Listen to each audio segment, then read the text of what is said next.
특히해서 열심히 이제 선교하고 전도하다가 경찰에 여러 번 잡혀가게 되어지고 끌려가서 고문을 당하고 아주 혹독하게 고생을 당한 일들이 참 있었는데 그 일들로 인하여서 어떤 때는 기억력이 상실하는 그런 순간까지 간 적도 있습니다. 어느 날 이제 전도를 하다가 경찰에 붙들려서 이제 경찰서에 가게 되어지고 고문을 당하면 치가 떨리죠. 그러면서 가끔 내가 왜 이렇게 이제 뭐 죽음을 넘기는 일을 이렇게 경험해야 되는지, 또 너무 힘드니까 하나님을 원망하고 싶은 그런 마음도 순간순간 들더라는 거죠. 그러다 이분이 이제 그 후에 런던에서 이제 터키인들을 대상으로 해서 목회를 하게 되어졌는데, 그 교회는 이제 터키 크리스찬들이 와서 이제 예배를 드립니다. 근데 터키 크리스찬들은 대부분 다 이제 경찰에 이제 잡혀가게 되어지고 예수 믿는 것들을 핍박을 당해본 경험들이 다 있습니다. 그래서 예배를 드리고 또 남아있는 가족들이나 친척들이 또 핍박을 당한 데의 이야기를 듣게 되어지면 이제 교회에 오셔가지고 목사님에게 이야기를 하죠. 목사님 아주 자그마한 분인데 터키 분들이 덩치가 좀 큰 것 같아. 덩치가 큰데 이 덩치 큰 분들이 목사님 어깨에 이렇게 딱 파묻히면서 막 우는 거죠. 그러면서 이 터키 크리스찬들이 목사님 아시지요? 뭐 그것밖에 이야기 안 한다는 거죠. 그냥 울면서 목사님 아시지요? 목사님 아시죠? 그렇게 이제 흐느껴 울면서 이야기하면 이 목사님이 다른 말을 할 수가 없대요. 힘내세요. 하나님 함께 하십니다. 뭐 감사하세요. 이런 말을 할 수가 없습니다. 그 목사님이 그 터키 크리스찬들에게 할 수 있는 이런 대답은 뭐냐면 예, 제가 알지요. 저도 압니다. 저도 압니다. 왜? 나도 여러분들 똑같이 핍박을 당해 보았기 때문에 당신들이 당하는 그 아픔과 슬픔, 고통을 나도 압니다. 라고만 말합니다.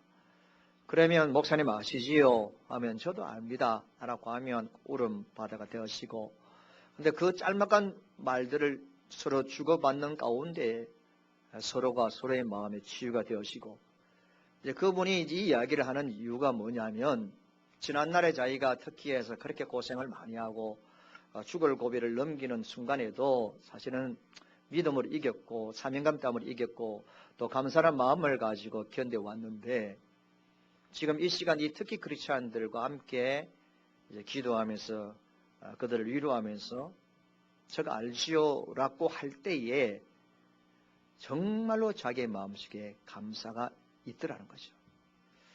지난날에 고통과 아픔이 있을 때 하나님께 감사했다. 그리고 뭐 믿음으로 이겼고 하나님을 찬양한 적은 있습니다. 또 그렇게 했다고 하는데, 근데 지금 생각해 보니까 이 형제들과 함께 이 고통을 나누는 이 순간에 과거가 생각나면서 지금 진심으로 하나님께 감사하게 되었다라는 겁니다. 이제 김병년이라는 목사님이 계시는데 우리 교단 목사님 아닌데 이분이 이제 책도 좀 쓰시고 하시는 분이신데 아주 솔직해요. 목회를 시작하시는데 그냥 사모님이 앞에 서가지고 자리에 눕기 시작했죠. 우리말로 하면 그 식물 인간이죠. 그 애들이 한참 공부할 때고 목회를 해야 되는데 얼마나 힘들겠습니까? 그분이 이제 글을 잘 쓰시는 분이신데 자기가 이제 이런 고통을 당하면서 성경을 쭉 읽어보는 가운데 자기 말로는 그래요. 성경에는 생각보다 감사라는 말이 참 적다라는 거예요.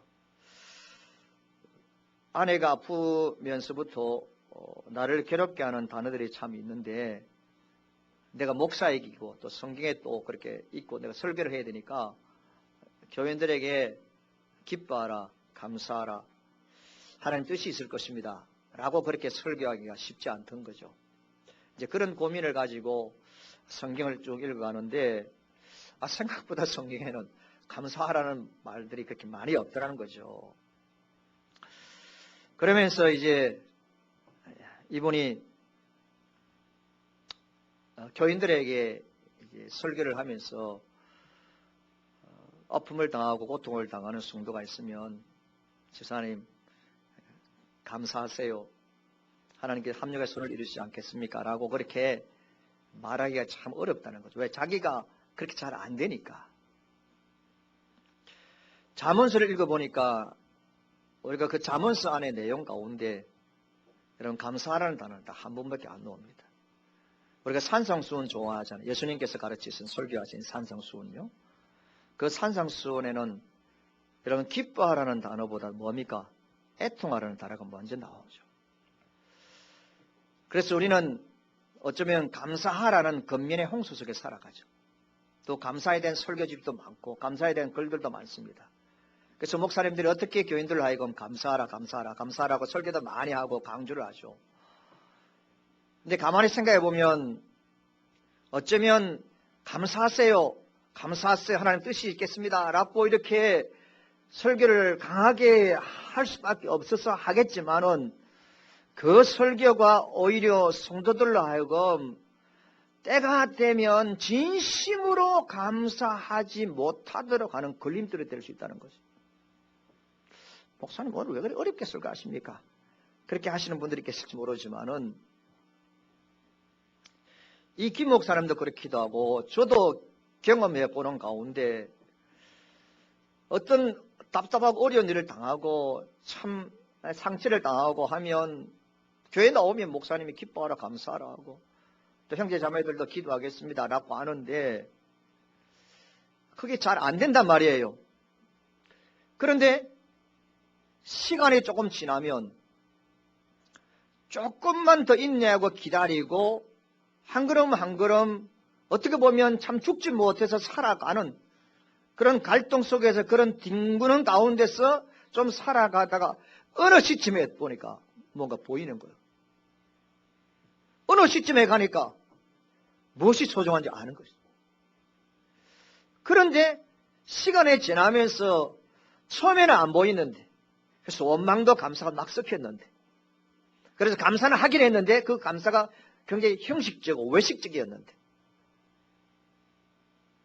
지나온 세월들을 돌아보는 가운데 어느 정도의 시간이 지나는 그 시점에 너무너무 소중한 것이 보이고 왜 이럴 수밖에 없는지에 대해서 이해하게 되어지는 그 순간에 마음속에 진심으로 감사가 생긴 것이죠.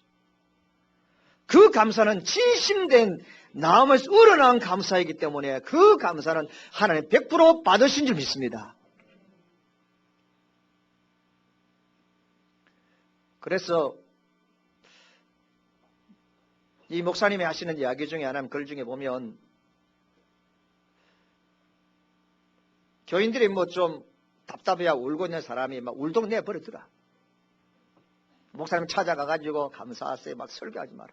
그냥 내버려두라. 왜? 목사님이 찾아가가지고 설교하고 위로하면 좀 마음이 조금 위로가 되겠지. 그래도 조금이라도 감사하는 마음이 생기겠지만 어쩌면 그 감사가 형식적이고 외식적인 감사가 될 수가 있다. 하나님은 진정한 감사를 원한다. 고통과 아픔 속에서 뒹굴다가 하나님 왜 이러십니까? 하나님께 질문하기도 하고 하나님 탄원하기도 하고 그러는 가운데 그래도 주님의 은혜를 붙잡으려고 하고 그래도 하나님을 향하려고 하는 그 중심을 가지고 버텨오는 어느 순간 하나님께서 지난날을 돌아보게 하면서 하나님께서 답을 주시고 결론적으로 감사하게 만들 때에 그 감사가 진정한 감사가 된다는 거예요. 제가 지금까지 지난 한 6년 동안에 오늘까지 하면 12번의 감사, 정확하게 뭐 다른 감사에 대한 설교를 많았지만은 절기를 통해서 하는 감사는 12번이 오늘까지. 제가 12번의 설교를 이렇게 쭉 한번 보니까 그럼에도 불구하고 그리 아니야 실제로 감사해야 되고 그리고 감사는 뭐 함께 간다 평생 감사에 대한 설교를 쭉 하겠습니다. 그런데 이 설교를 듣고 정말로 우리 교인들이 목사님 말씀을 듣고 정말로 감사해야 되겠다 라고 생각을 했을까 생각하니까 회의가 와요. 오늘 이 시간 여러분들이 목사님 설교를 듣고 있지만은 물론 어떤 분은 뭐 졸고 있지만 졸다가 하는 말씀을 한 번씩 듣잖아요. 그런데 목사님 지혜로도 벌써부터 졸지 말라고 하시는 것 같아요. 여러분 설교를 듣고 있는데 과연 우리 성도들이 목사님이 그럼에도 불구하고 다니엘의 사자굴 속에서 들어가서도 감사해라 했는데 무조건 감사해라 했는데 감사해야지 그 마음을 다 가지고 한 주 동안 살아갔느냐라고 볼 때에 그렇지 못했다고 생각돼요. 왜냐하면 나를 보니까 그래요. 나를 보니까 그런데 왜 그러냐면 제가 여러분들과 함께 우리 꾸미는 교회를 이제 섬기면서 살아오면서 추수감사주의를 이번까지 하면 다음 주까지 6번을 지냅니다. 제가 추수감사주의를 맞이하면 그래도 기도 더 하고요. 감사의 제목을 발견하고 감사의 찬양도 하고 추수감사주의를 헌금도 저는 최선을 다해서 드립니다. 아시는 분은.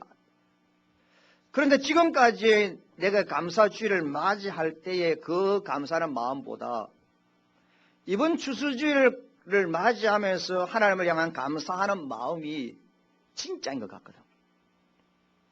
내가 내 마음속에 정말로 우러나오는 그런 감사. 그래서 정말로 하나님, 내가 하나님 아버지 앞에 처음 출발할 때에 이 목회의 길을 출발할 때 하나님과 나와의 약속했던 그걸 내가 끝까지 지키겠습니다. 라는 마음도 생기고요.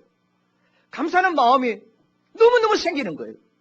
그러면서 살펴보니까 이번 추수감사절을 맞이하면서 드리는 하나님을 향하여 쏟아부으려고 하는 내 마음은 진심인 것 같아요. 내가 내를 봐다. 자, 그렇다면 지금까지 6년 동안의 감사의 주의를 지켜온 저는 가만히 보니까 굉장히 감사의 설교도 하고 감사하려고 노력은 했지만은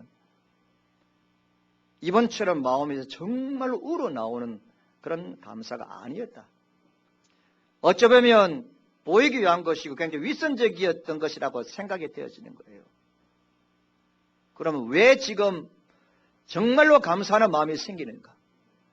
아까 그 선교사의 말씀처럼 이 김병년 목사의 말씀처럼 시간이 지나고 난 다음에 좀 더 이해할 수 없는 시간들이 지나고 난 다음에 하나님께서 무엇이 소중한지를 보게 하시고 하나님께서 결론적으로 이제야 감사할 수밖에 없는 상황으로 하나님 만드시는 것을 느끼는 그 순간에 정말로 감사가 생기는 거예요. 그게 뭐냐면 두 가지입니다. 여러분, 우리가 추수감사주의를 다음 주를 지킵니다. 다음 주일날 오후 예배는 아주 간단하게 드리고 우리가 이제 이사를 준비를 합니다. 여자분들은 대부분 다 부하게 하실 분들은 남자분들은 우리 고등학교 이상 하신 분들은 다 동원이 돼야 이게 하루 만에 옮길 수 있습니다. 그 주간에 이제 이 예배당을 뜯는 이 공사가 시작됩니다. 감사주의를 지나면서 하나님이 원하시는 예배당을 건축하게 되었으니까 너무 감사한데 저의 영적인 아버지였던 그 목사님께서 돌아가시기 전에 저보고 하시던 말씀 중에 하나가 뭐냐면 목사는 적어도 두 가지를 해야 되는데 교회 개척과 더불어서 예배당을 건축해보고 천국은 가야 된다. 그분은 해보고 가신 분이거든. 교회 개척은 좀 해보고 그 다음에 교회 예배당도 지어봐야만이 천국 가야 된다. 그렇게 말씀하셨는데 어쨌든 저와 여러분들이 예배당을 교회를 개척하는 일에 우리가 쓰임받고 예배당을 건축하게 되어졌으니 저는 천국 가서 하나님께 할 말이 있으니 얼마나 감사한지. 하나님 앞에 가서 할 말이 있으니까 참 감사하지. 그렇다고 지금 내가 당장 가려는 거 아닙니다. 하나님 주신 사명이 있으니까. 또 한 가지는 뭐냐면 왜 이번 추수감사주일에 정말로 내가 감사하는 마음이 생기고 지난날의 감사가 어쨌든 형식적이다라는 것을 왜 느끼느냐면 장로님들과 관계 속에서 어려움이 있어서 교회를 개척하려고 하는 목사님들을 요즘 과거보다 더 자주 만납니다. 찾아오고 위로해주고 고민하고 조금이라도 지도해주고 어려움이 있는 젊은 목사들과 같이 머리를 맞대고 고민해주는 시간들을 가지다 보니까 제가 생각해 보니까 너무 감사한 거예요. 해줄 수 있는 이야기가 있고 이렇게 했으면 좋겠다. 아무것도 아니지만은 그렇게 어떻게 해야 될지 불안해하고 있는 그런 분들에게 조금이라도 위로하고 격려하고 무엇인가를 조금이라도 줄 수 있으니까 얼마나 감사하지. 그러니까 지금 이 시점에서 시간이 지나고 난 다음에 하나님께서 여기까지 오게 하시고 난 다음에 이 시점에서 볼 때 무언가 보입니다. 정말 뭐가 소중한지, 왜 하나님 그렇게 하시는지를 알게 되어진 이 순간이 정말로 감사한 겁니다. 제가 오늘 여러분들에게 말씀을 드리려고 하는 것이 무슨 뜻입니까? 시간이 지나고 평소에 보이지 않던 것들이 보이기 시작하고, 그래서 그것들이 얼마나 소중한지, 왜 하나님이 그렇게 하셨는지 그것을 알게 될 때에 진정한 감사가 생긴다는 겁니다. 하나님께서 우리에게, 저와 여러분들에게 이 감사주일을 맞이해서 요구하시는 것이 있는데 뭐냐면, 우리의 인생의 삶의 결론은 감사로 끝나야 됩니다. 할렐루야. 우리 모두는 감사로 끝나야 됩니다. 할렐루야. 여러분, 주님께서 우리를 부르실 때, 우리의 영혼을 불러가실 때 그 마지막 순간에 우리 그리스도인이 할 수 있는 것은 후회와 안타까움과 하나님 아버지 앞에서 회개하는 심정도 있어야 되겠지만, 하나님께서 나를 불러가시니 주님 감사합니다라고 고백해야 될 줄 믿습니다. 그것이 우리 인생의 마지막에 하나님께 들을 수 있는 고백인 줄 믿습니다. 하나님 그걸 원하십니다. 그러면서 하나님은 원하시는 것이 뭐냐면, 우리가 삶을 이렇게 고비고비마다 살아올 때에 저와 여러분들 향하여서, 사랑하는 아들 딸들아, 결과적으로 너의 삶의 결론은 감사가 될 것이다. 결론적으로 너의 삶은 하나님께 감사하는 삶으로 그 순간순간 매듭마다 될 것이다 라고 말씀하고 있습니다. 그렇기 때문에 울고 싶은 사람 우세요. 하나님 아버지 앞에 펑펑 가슴을 칠 사람은 가슴을 치시고요. 어떤 데는 하나님을 향하여서 따지고 싶은 사람은 따지세요. 그러면서도 우리의 마음의 중심에 하나님의 틀을 떠나지 아니하고, 하나님의 성전을 떠나지 아니하고, 하나님의 은혜를 떠나지 아니하고, 그래도 또 주님을 향하여 나아가려고 하는 그 마음으로 계속해서 우리가 하나님을 향하여서 반복적인 삶을 살다 보면, 하나님 어느 시점에 이르러서는 모든 것을 다 보게 하시고 알게 하시고, 결론적으로는 모든 것이 하나님이 하신구나 하면서 감사할 날이 있을 줄 믿습니다. 이렇게 감사하게 되어지는 날이 다음 주일이다, 그 말입니다. 제가 이제 다음 내년에 이제 교회 여러 가지 일들도 목회 계획도 해야 되지만은, 우리가 은행에서 이제 또 돈을 빌려서 또 건축을 해야 되지 않습니까? 어느 정도까지는. 그러면서 내년에 이제 이자를 할 때에 어떻게 해야 될 건가? 그걸 목회 계획 깔아서 이렇게 준비를 해봐요. 그래서 어느 부분은 세이브 될 것이고, 이렇게 쭉 기도하면서 이렇게 준비를 하잖아요. 아무런 계획 없이 하면 안 되죠. 그런 가운데 제가 한 가지 발견한 것이 있는데, 두 가지인데, 하나는 작년보다도 여러분들이 감사가 줄었습니다. 또 한 가지는 하나님께서 예배당 건축 허가를 받고 건축을 하나님이 시작하게 하시고 건축 건물을 드리기 시작하고, 또 꿈이 있는 교회라는 이름을 하나님이 주시고까지 했는데도 이런 하나님이 하신 일들에 대해서 실제로 감사하는 사람들이 많지 않다는 거예요. 많지 않다는 거예요. 그렇게 몇몇 사람밖에 되지 않는다는 걸 보고 저는 깜짝 놀랐어요.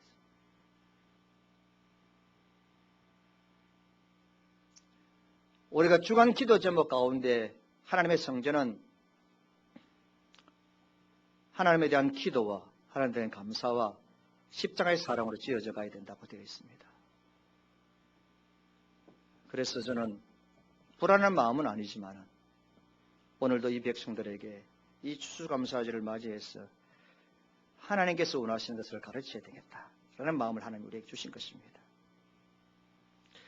자, 그러면서 여러분, 우리가 지금까지 지나온 모든 삶을 돌아볼 때에 주님이 원하시는 것은 결과적으로는 감사할 것이고 마지막은 감사로 끝날 것이니, 우리가 감사의 삶을 억지로라도 하는 것이 하나님 원하시는 것인데, 근데 감사가 어려워요.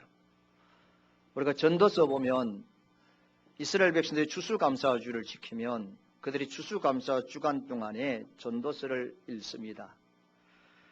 전도서의 여러분 핵심적인 교훈은 뭡니까? 많이 배우는 것도, 많은 재산도, 모든 것이 다 뭐라고 말합니까? 뭐라고 말합니까? 뭐라고 말합니까? 헛되고 헛되다고 말합니다. 그런데 전도서가 말하는 것은 헛되고 헛되다라는 의미도 중요하지만 결론적으로 말하면 종말적인 삶을 어떻게 살 것인가에 대해서 가르칩니다. 추수감사절을 지키면서 이스라엘 백성들은 우리가 다시 한번 이 감사절을 맞아 감사절기를 맞이해서 우리의 인생을 하나님 앞에 종말적인 사냥의 자세를 가지고 살자라고 각오한다는 거죠. 그럼 이 추수감사절은 무슨 뜻입니까? 지금까지 하나님께서 베푸신 은혜를 또 추수한 것을 여러분 창고에 넣는 것을 기념하는 절기이기도 하지만은 하나님 앞에서 저와 여러분들이 우리의 인생을 이 마지막 인생을 종말적으로 하나님 앞에 부르심을 받을 수 있다는 생각을 가지고 종말적으로 삶을 살아야 된다는 것을 교훈해 주는 것이 바로 추수감사주일입니다. 여러분 추수감사절은 삶의 마지막 날 천국 강치에 들어갈 예행 연습을 하는 겁니다. 여러분들 마지막 순간에 무엇이라고 고백하시겠습니까? 정말 주님 감사합니다. 그리고 영원히 감사하며 살 것입니까? 대부분의 사람들이 인생의 마지막 후회를 남깁니다. 한을 남깁니다. 부끄러움을 남깁니다. 두려움을 남깁니다. 악만 남습니다. 그러나 우리 그리스도는 적어도 이 마지막 순간에 주님 감사합니다 하면서 인생을 마무리해야 되는데 이 인생을 마무리할 수 있도록 하나님께서 우리에게 훈련할 수 있도록 뭘 주신다가 감사주를 주신 것이죠. 오늘 제가 여러분들이 드리려고 하는 설교는 바로 이겁니다. 감사가 쉽지 않습니다. 어려운 것 같습니다. 감사가 생각만큼 쉽지 않습니다. 오늘 말씀에 읽었던 누가복음 17장에 보니까 10명의 사람이 나음을 입었습니다. 그러나 10명 중에 9사람만 감사했습니다. 1:1, 9:1입니다. 그 이유가 뭘까요? 그 당시에 가장 주주적인 병이었던 나병에서부터 나음을 입었습니다. 그런데 그들이 감사하지 못했습니다. 그 이유가 뭘까요? 인간의 타락했기 때문입니다. 바울은 인간의 타락한 모습을 로마서 1장 20절 이하에서 하나님을 알 때 하나님을 영화롭게 하지 못하고요. 그리고 감사치 아니하고 이 사람들은 마지막 부분에 다 사형에 해당된다라고 말했습니다.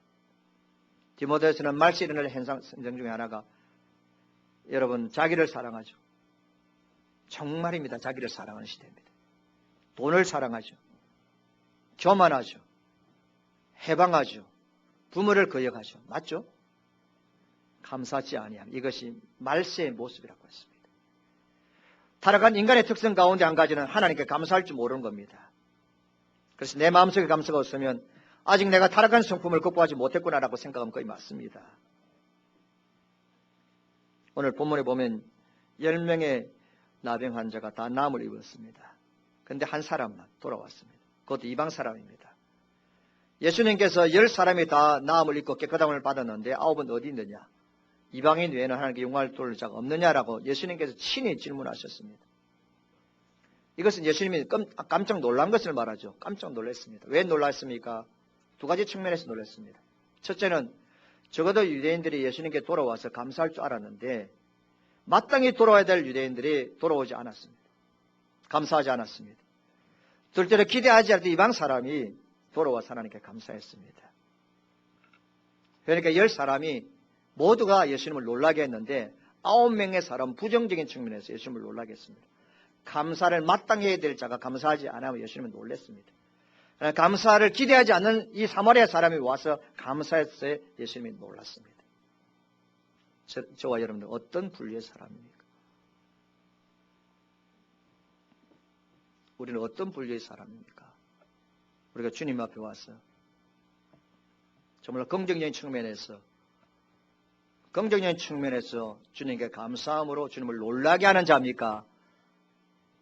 아니면 부정적인 측면에서 감사하지 아니하고 원망과 불평 가운데 마땅히 감사해야 될 자임에도 불구하고 감사하지 못하고 마땅히 감사해야 될 자임에 불명하고 원망 불평함으로 통하여서 부정적으로 예수님을 놀라게 하고 있지는 않습니까?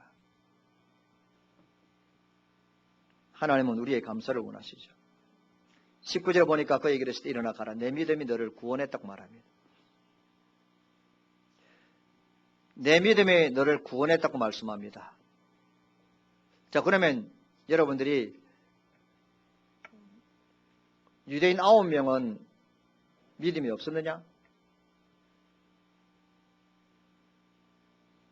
믿음이 없은 것이 아니에요. 이 9명의 유대인들 나음을 입은 사람들이 아주 어떻게 보면 우리들보다 더 센 믿음을 가지고 있었어요. 첫째는 예수님께 소리 질러 불쌍히 여겨 달라라고 하는 그런 간절하고 절박한 마음으로 예수님께 왔습니다. 예수님께서 그들에게 내린 처방이 뭡니까? 제사장에 가서 너희 몸을 보이라.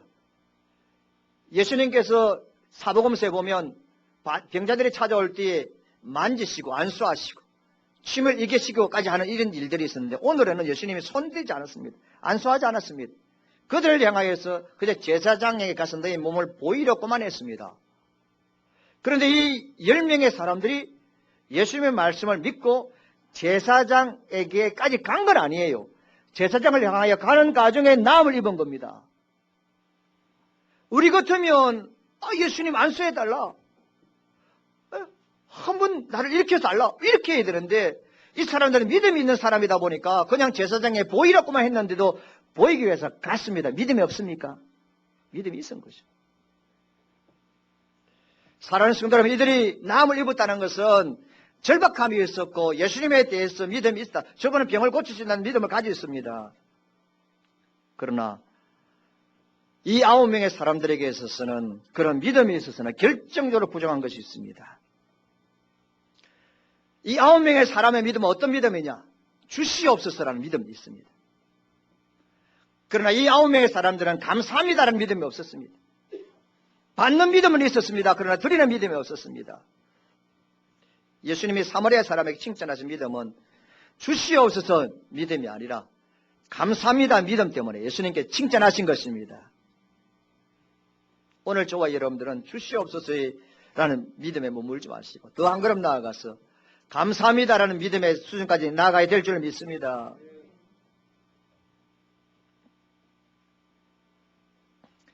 이 사마리아 사람이 나음을 딱 입고 이거 하나님께 이제 영광을 돌리고 예수님께 가야 되겠다 생각을 하고 딱 돌아서는데 이 9명의 사람들이 예수님을 향하여 발걸음을 안 옮깁니다.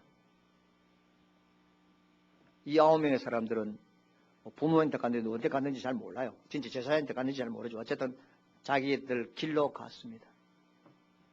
사마리아 사람이 보니까 이들이 저쪽 길로 가는 거예요. 만약에 이 사마리아 사람이 저 인간들 감사 안 하네 생각하고 비교했다면 그것도 감사하지 않는 길을 선택할 것입니다. 이 사마리아 사람은 다른 사람들이 어떤 행동으로 어떤 모습으로 어떤 말을 하든지 상관하지 않았습니다. 사마리아 사람은 예수 그리스도와 자기만의 관계만 생각했습니다. 예수님과 자기만의 관계를 생각했습니다. 감사하지 않는 9명의 사람들을 비교하지 않고 9명의 이 유대인들을 생각하지 않았습니다. 만약 이 사람이 그들을 생각했다면 돌아오지 않았을 것입니다. 나는 이방이고 저 사람 유대인들인데 저 사람들도 이 예수 그리스도에 감사하지 않는데라고 생각하고 비교했다면 그런 예수님을 향하여 발걸음을 옮기지 못했을 것입니다. 오늘 예배 참여한 성도 여러분, 우리가 교회 생활에서 우리가 은혜를 떨어뜨리지 아니하고 우리가 계속해서 믿음의 생활을 전진할 수 있는 방법을 하나 가르치겠습니다. 옆에 사람이 기도 안 하든지 옆에 사람이 봉사를 안 하든지 옆에 사람이 감사 안 하든지 옆에 사람이 넓은 길 가든지 내가 좁은 길 가면 됩니다. 내가 봉사하면 됩니다. 내가 감사하면 됩니다. 주님은 나의 삶을 원하는 것이지 다른 사람과 비교해서 무엇을 원하는 분이 아닙니다. 아시겠어요? 그렇다면 여러분 결국 다른 사람과의 삶을 비교하면 저 집안은 저 자녀들은 그렇게 비교하기 시작하면 우리는 감사할 수 없습니다. 하나님과 나와의 관계만 생각하시면 우리는 감사하지 아니할 수가 없는 점이 있습니다. 결국 여러분 그러므로 여러분 내가 예수입니다. 내가 천국 가는 겁니다. 내가 목사님 때문에 가는 것도 아니고 장로님 때문에 우리 부산 꿈이 있는 교회 성도들 때문에 천국 가는 거 아니에요. 내가 내 믿음으로 천국 갑니다. 감사의 길은 천국으로 이어집니다. 다른 9명의 나병 환자는 몸만 고침을 받았습니다. 그러나 감사한 이 사마리아 사람은 구원도 받았습니다. 감사하는 자가 더 놀라운 복을 누리게 되어졌습니다. 여러분, 제가 여러분들에게 강하게 설교하고 싶지만 이 부분은 약하게 할게요. 생각해 보시기 바랍니다.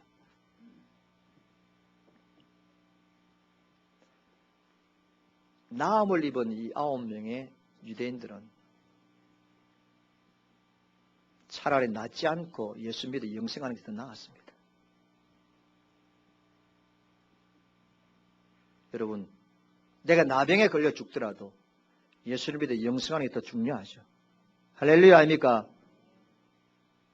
나음을 입었지만은 영생을 얻지 못하고 구원을 얻지 못했는데 그 나음에 무슨 의미가 있습니까? 영생을 얻을 수만 있다면, 영생을 얻을 수가 있다면, 우리가 감사함으로 천국에 들어갈 수만 있다면, 여러분, 나병 환자로 있다가 영생을 얻는 것이 더 낫다는 것을 말씀하고 있습니다. 그런데 9명의 사람은 나음은 받았지만 영생을 얻지 못했습니다. 결과적으로 받은 바 은혜에 대해서 감사하지 못했습니다. 우리는 여기에서 감사하지 못하는 것이 얼마나 심각한지를 말씀을 하고 있습니다. 왜 이들이 감사하지 못했을까? 아까 처음에 이야기한 것처럼 타락된 본성 때문에 그럴 수도 있고, 또 한 가지는 아마 평소에 이 사람들이 하나님 은혜에 대해서 감사하는 것이 생활화, 습관이 되지 않은 것 같아요. 제가 여러분들에게 적어도 우리 꿈이 있는 교회 성도들은 한 달에 한 번씩은 감사하라고 몇 번 강조했습니다. 왜 강조한 줄 아십니까? 그래도 한 달에 생활비가 오면, 올고 가면 그 생활비 11주 떼고, 그래서 감사의 제목을 한 달까지 지켜주서 한 달 동안 지켜줄 감사, 그렇게 적어서 바치는 분들이 많은데 왜 그렇게 합니까? 그래도 여러분들이 진심을 했든지 정말로 감사함을 했든지 간에 그래도 한 달에 한 번씩 이렇게 감사함을 적는 것이 우리에게 훈련이 되는 거예요. 그렇게 감사함을 적는 것이 생활에 되면 어떤 일을 당하면 불평 원망하기보다는 그래도 감사하려고 하는 방향으로 움직인다 그 말이에요. 감사하는 방향으로 그렇게 우리 생각을 한다 그 말이에요. 여러분들이 감사한 거 하지 않는다고 해서 교회가 운영되지 않는 거 아니잖아요. 여러분, 우리 교회는 하나님께서 때를 따라 은혜 엄청 주셨습니다. 아무것도 없는 가운데 했는데 여러분 얼마나 많은 것 하나님 우리에게 주시고 우리가 지금 손에 쥐고 있습니까? 여러분들의 11조나 여러분들의 헌금 때문에 그것이 없었어? 아니에요. 하나님 우리에게 원하는 것은, 나에게 원하는 것은 그런 감사의 마음과 어떤 일이 생겼을 때 계속 감사의 방향으로 가려고 하는 그 성품을 원하시는 겁니다. 천국의 삶이 여기서 갈립니다. 천국 가고 못 가고는 가봐야 알겠지만은, 천국 가고 못 가고는 가봐야 알겠지만은, 그래도 조금 알 수 있는 것은 우리가 하나님 아버지 앞에 감사하는 삶을 사느냐. 오늘 나병 환자의 이 사건을 통하여서 감사하는 자마가, 감사하는 그 믿음을 보시고 그에게 하나님께서 구원을 허락하신 것이기 때문에 그렇습니다. 지금부터 천국의 삶을 살지 못하는 자는 천국 잔치에 참여하는 것, 우리가 생각을 해봐야 됩니다.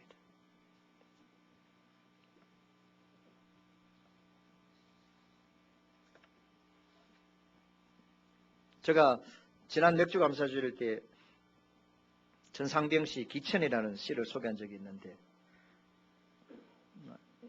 다 읽을 시간 없고요. 이번은 죽는 순간을 천국에 소풍 가는 날이라고 그렇게 묘사했죠. 천국에 소풍 간다. 소풍 갈 때 얼마나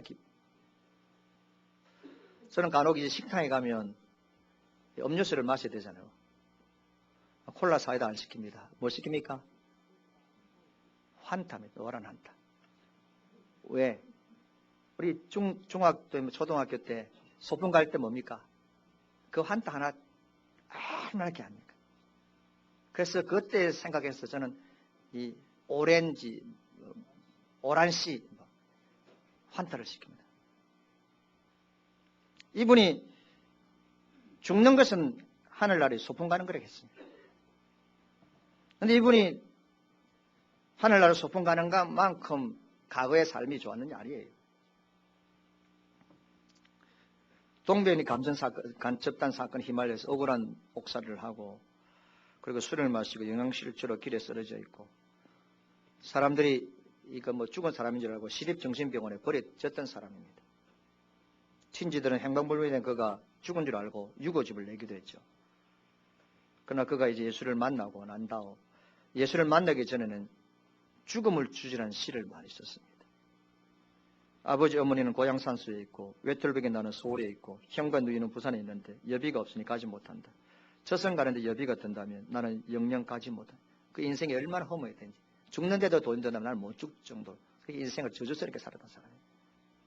그런데 이 사람이 죽는 것을 인생의 소풍으로 비유하고 있습니다. 왜? 자신은 하나님의 자녀이기 때문에. 내가 버림받고 정신병자 죽었다고 말하는 사람들 세계 속에 내가 살아났어. 예수 그리스도를 믿게 되어졌으니 나는 그 아버지 집에 소풍 간다. 죽음을. 그렇게 생각했습니다. 그래서 그는 감사하는 삶을 살았던 것이죠. 결국 우리의 감사의 삶은 결국 우리는 감사의 삶으로 결론 날 것입니다. 저와 여러분들의 삶은 결론적으로 감사의 삶으로 결론되어질 것입니다. 우리 자녀들도 마찬가지, 우리의 남은 인생도, 우리 교회도 결론적으로는 감사로 결론이 날 것입니다. 그러면서 주님은 항상 우리의 마음속에 천국을 사모하는 자들은 감사의 삶을 살 것에서 말씀합니다. 어떤 병원 앰뷸런스 구급차를 운전하는 집사님이 계셨는데 이분은 그 교회에서 원망과 불평과 짜증의 대장입니다. 물론 위험한 그 운전을 감당하다 보니까 그 자체가 불만스럽죠. 간혹 이제 이렇게 차를 운전해 가면 아직도 우리나라 사람들은 앰뷸런스가 오면 잘 안 비켜줘. 두 가지라네. 하나는 이게 습관이 안 돼가지고 빨리빨리 비켜줘야 되는데 자기 길이 바쁘다 보니까 안 비켜줘. 새 찍을 허락 안 하겠다. 두 번째는 요새 저 앰뷸런스 가운데 가짜가 많다 하더라. 가짜가 많다 하더라. 그러니까 정말 이거 가짜겠지. 생각을 안 비켜준대. 안 그렇습니까 좀?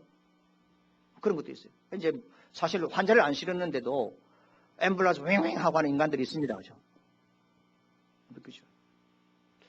저는 잘 비켜줍니다. 우리 여러분들도 잘 비켜주겠지만. 근데 여러분 앰뷸런스 운전이 얼마나 힘듭니까? 그리고 위험수당이 적고 그러다 보니까 불평을 하는 사람입니다. 그러다가 이제 둘째 아이가 태어났는데 병원에 들어가 보니까 아이가 딱 태어나니까 이 간호사가 태어난 자기 둘째 아이의 손가락을 하나, 둘, 셋, 세더랍니다. 그 손가락이 10개 다 나왔는지 그래 확인하더래요. 하나님 은혜인데 그걸 딱 보는 순간 얼마나 감사한지. 아이 손가락을 세는 간호사의 모습을 보고 하나님께서 그 마음을 감동시켜 주세요. 그 불평 원망하던 삶을 다 포기하고 감사의 삶으로 바뀌는데 그때부터 온몸에 화상을 입고 자지러지게 우는 아이를 병원에 내려놓습니다. 안쓰럽게 생각하다가 자기 자신에게는 이런 어려움이 없다는 사실로 인하여서 너무 감사합니다. 교통사고로 머리가 깨지고 팔다리가 부서져 교통사고 환자를 병원에 내려놓고 안쓰럽게 생각하다가 자기가 위험한 운전을 했지만 지금까지 하나님께 보호해 주신 것에 대해서 감사했고 특별히 불이 났는데 온 가족이 실려왔는데 가까이 있는 자곤병원에 가니까 더 이상 자신이 없다고 포기하고 그 환자를 큰 병원으로 옮겨주라고 해서 그 큰 병원으로 옮겨주면서 안쓰럽게 내려놓고 우리 가정에는 저런 어려움이 없다고 생각하니까 감사하기 시작했다는 겁니다. 성도님 오늘 저와 여러분들에게 하나님 주시는 말씀은 지금은 잘 모르겠습니다. 그래서 감사하려고 노력하기도 하고 또 억지로 감사하려고도 해오고 있는 우리들이 있습니다. 그러나 어느 시점에 지나게 되었으면 하나님께서 내 삶의 결론은 감사로 결론 내리게 될 것입니다. 내리게 될 것입니다. 그때가 진심으로 감사할 때입니다. 우리 교회적으로 이번 추수감사주일이 하나님께서 우리를 이 교회에 섬길 수 있게 하신 이 부분에 대해서 진심으로 감사할 수 있는 추수감사절 아니겠습니까? 날마다 추수감사절을 지켜야 하는 것은 감사가 결론이 되는 삶을 훈련하기 위해서입니다. 여기서부터 천국의 삶을 살아야 합니다. 감사의 삶은 짐이 아닙니다. 천국의 삶을 살게 하는 열쇠인 줄 믿습니다. 받은 은혜에 감사할 때 감사는 축복의 완성이고, 따라합시다. 감사는 받은 축복의 매듭이다. 할렐루야. 하나님의 축복의 매듭은 감사합니다. 하나님이 우리에게 주신 축복에 대해 끝은 감사합니다. 감사는 우리의 구원의 완성입니다. 다음 주일 감사주일을 우리가 준비하면서 오늘 주신 말씀을 다시 한 번 더 들으시고요. 하나님, 정말로 감사가 내 삶의 결론이 되어지는 그런 때가 속히 오게 하옵소서. 하나님께 기도하시고, 힘들고 아프고 고통스럽지만 그때마다 인내케 하시는 주님의 은혜를 반드시 받았어요. 언젠가는 저와 여러분들도 하나님께 크게 감사할 수 있는 그날이 속히 올 줄을 믿습니다. 감사는 구원의 완성입니다. 기도하겠습니다.